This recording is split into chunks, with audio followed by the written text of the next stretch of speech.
Ukraine पर 2 बड़े हमले, ऑपरेशन एनाकोंडा पर रूसी हमला।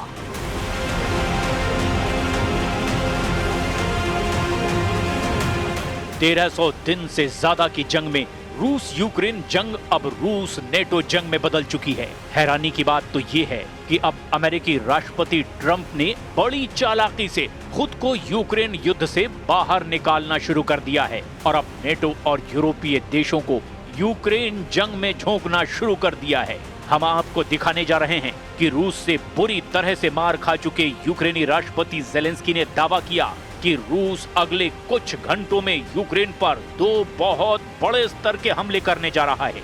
ज़ेलेंस्की का दावा है कि रूस ने बड़ी ही चालाकी से पोलैंड पर भी हमले शुरू कर दिए हैं। इधर रूस के 21 आत्मघाती ड्रोन की घुसपैठ से पोलैंड में भी बेहद सतर्कता का दावा किया जा रहा है। पोलैंड ने आनन फानन में नेटो सेना के साथ मिलकर के एनाकोंडा डिफेंडर 25 लॉन्च कर दिया है, जिसे रूस के खिलाफ ब्रह्मास्त्र माना जा रहा है। इसकी डिटेल भी हम आपको बताएंगे और साथ ही बताएंगे कि कैसे यूक्रेन पर सितंबर के महीने में ही रूस ने 4000 हमलों से यूक्रेन को कितना भारी नुकसान पहुंचा दिया है। ज़ेलेंस्की का बहुत बड़ा दावा, 2 बड़े हमले करने जा रहा है रूस।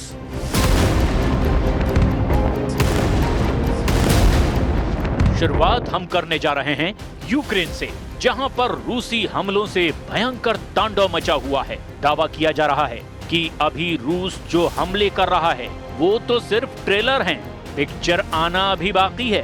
पिछले 72 घंटे में रूस ने यूक्रेन के पूर्वी हिस्से में जो हमले किए उसने यूक्रेनी सेना के चीथड़े उड़ाकर रख दिए हैं।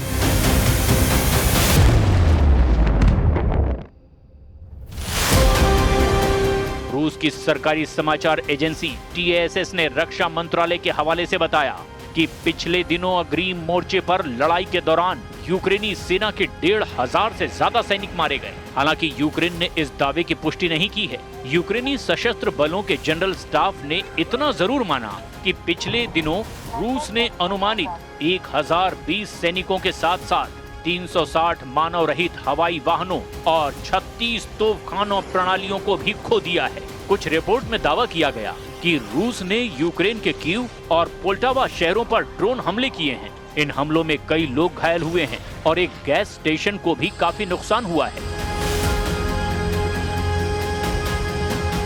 इधर यूक्रेनी राष्ट्रपति व्लादिमीर ज़ेलेंस्की ने कहा कि रूस ने सितंबर में अब तक यूक्रेन के खिलाफ 3500 से ज्यादा ड्रोन और लगभग 190 मिसाइलें दागी है।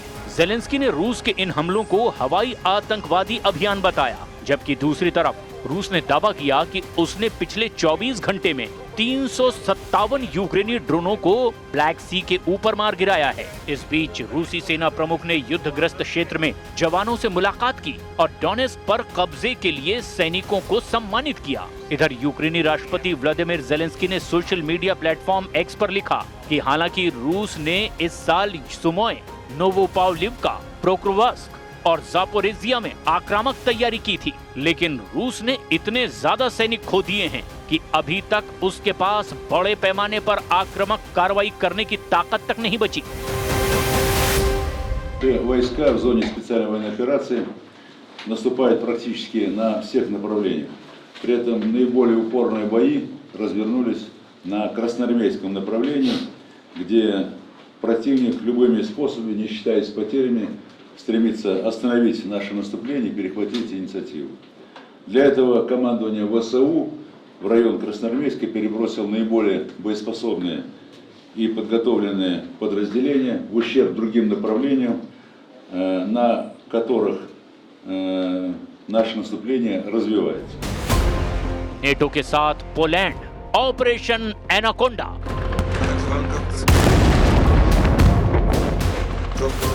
इधर कुछ खबरों में दावा किया गया कि पोलैंड ने यूक्रेन पर हो रहे रूस के भयानक हमलों को देखते हुए एक बड़ा सैन्य मिशन शुरू किया है, जिसे एनाकोंडा डिफेंडर 25 नाम दिया गया है।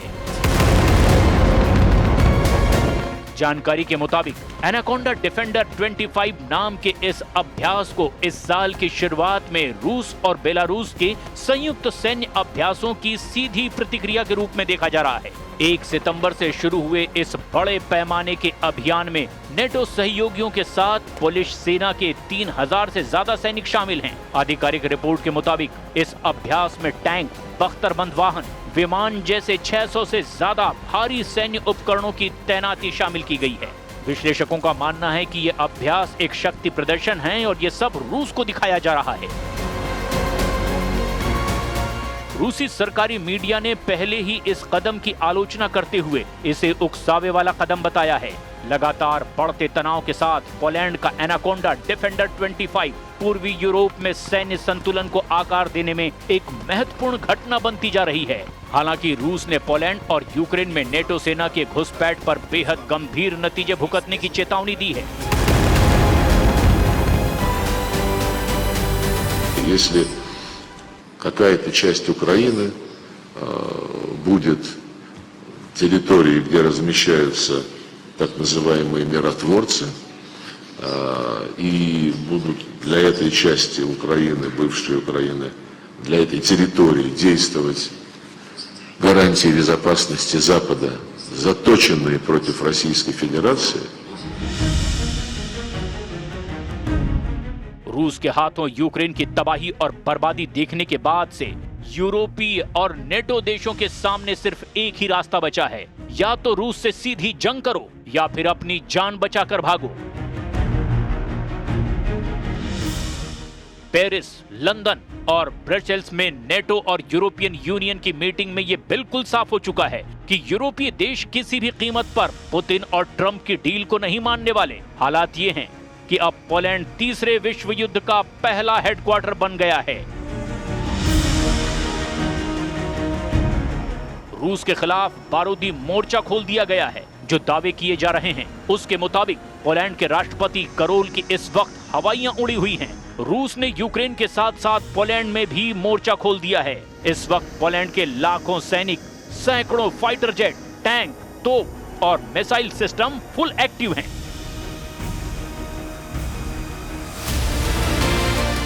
हम आपको दिखाने जा रहे हैं कि कैसे पोलैंड से लेकर जर्मनी तक रूस का हड़कंप मचा हुआ है। नेटो की तरफ से पोलैंड रूस को सीधी चुनौती दे रहा है, ऐसे दावे किए जा रहे हैं। वहीं बाल्टिक देश एस्टोनिया, लातविया और लिथुआनिया भी रूस के हमलों से निपटने के लिए एड़ी चोटी का जोर लगा रहे हैं। दावों के मुताबिक पोलैंड में 1,20,000 नेटो सैनिक जमा हो चुके हैं। फ्रांस के स्पेशल फोर्स के लगभग 6,000 स्पेशल कमांडो पोलैंड में मौजूद हैं। इधर रूस ने बेलारूस में अपने स्कंदर मिसाइल 5 महीने पहले ही तैनात कर दी है। खबर ये है कि अगर पोलैंड की तरफ से रूस पर हमला होगा तो बेलारूस की तरफ से यूक्रेन पर रूस और बेलारूस की सेना मिलकर बड़ा हमला कर देगी। नेटो की इस चाल पर ट्रंप की मुहर नहीं लगी है, ऐसा दावा किया जा रहा है।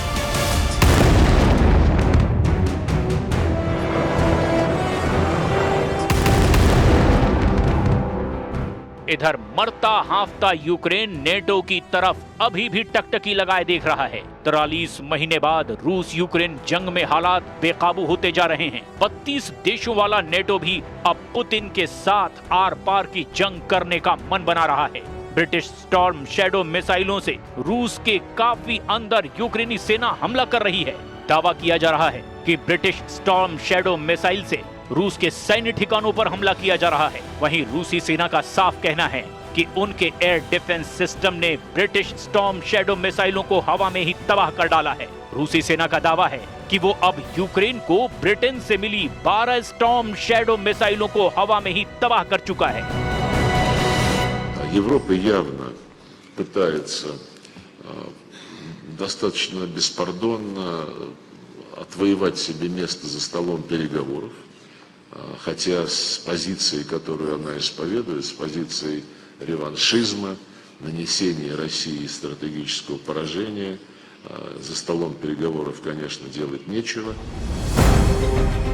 वॉर जोन से आ रही रिपोर्ट के मुताबिक रूसी सीमा से लगे नेटो देशों जैसे पोलैंड, हंगरी, रोमानिया और फिनलैंड को रूस की तुलना में जमीनी हमले में 3:1 का घाटा होता है। लेकिन मौका जब रूस के खिलाफ हवाई युद्ध का हो तो नेटो देशों का पलड़ा भारी हो जाता है। इसीलिए जैसे ही रूस ने रोमानिया से लगे बॉर्डर पर यूक्रेनी इलाकों पर हमले किए, नेटो देश रोमानिया ने तुरंत 2 F-16 जेट जंग में उतार दिए। रूस ने रोमानियाई सीमा के बगल में ही डेन्यूब नदी पर एक यूक्रेनी शहर इज़माइल में बंदरगाह पर भीषण मिसाइल, जेट और ड्रोन से हमले किए, जिसके बाद से नेटो देश रोमानिया में हड़कंप मच गया है। कुल मिलाकर ये तय हो चुका है कि रूस यूक्रेन के साथ साथ पोलैंड से भी खुलकर जंग करने जा रहा है। इसीलिए 2 हफ्ते के अंदर ही यूक्रेन पर 2 बड़े हमले करके उसे तबाह कर देना चाहता है और बेलारूस की तरफ से पोलैंड पर भी हमला करना चाहता है।